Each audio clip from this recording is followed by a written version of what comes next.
আমার কাছে অনেকেই আসে এবং আমার কলিগসদের কাছে, আমার বন্ধুরাও যারা কাউন্সেলিং করে তাদের কাছে প্রচুর লোক যায় এবং তারা বলে যে আমি কাউন্সেলিং করতে এসেছি, কেউ জানে না বাড়িতে আমার ছেলেকে নিয়ে এসছে।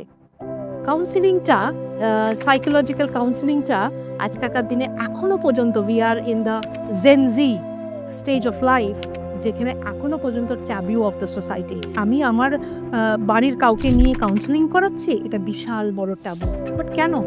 আজকে যখন আমার জ্বর হচ্ছে আমি ডাক্তারের কাছে যাচ্ছি, আমার যখন পেটে প্রবলেম হচ্ছে আমি ডাক্তারের কাছে যাচ্ছি, আমার হাত ভেঙে গেলে আমি ডাক্তারের কাছে যাচ্ছি, তাহলে আমার শরীরের মধ্যেই তো মাইন্ড এবং মেন্টাল প্রবলেম। তাহলে আমি যখন মেন্টাল প্রবলেমের জন্য আমি যদি কারোর কাছ থেকে হেল্প বা সাপোর্ট নিই, তাতে লজ্জা কিসের? আমি এটাই বুঝতে পারি না। আমাদের দেখা যায় যে যখন একটা চাইল্ড ভীষণ ডিপ্রেশনে চলে যায়, যখন অ্যাংজাইটিতে চলে যায়, যখন স্ট্রেসে থাকে বা বিভিন্ন ধরনের হ্যাঁ, এখন যদি একটা চাইল্ড ইনবর্ন মেন্টাল প্রবলেম নিয়ে জন্ম নেয়, তাকে তো ডেফিনেটলি তার ধরনের ট্রিটমেন্ট ইনিশিয়াল স্টেজেই ধরা পড়ে। আজকালকার দিনে দাদা মানে প্রেগনেন্সি স্টেজ থেকেই ধরা পড়ে যে তার একটা ডিসঅর্ডার আছে, সেটা ট্রিটমেন্টটা তখন থেকেই শুরু হয়ে যায়।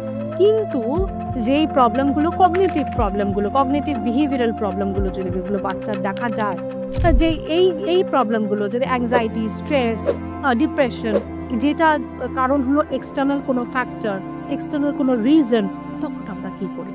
তখন এই সময়টা আমরা কী করি যে আমরা বাচ্চাদেরকে নিয়ে যাই ডাক্তারের কাছে, কিন্তু পরের দিকে নিয়ে যায়।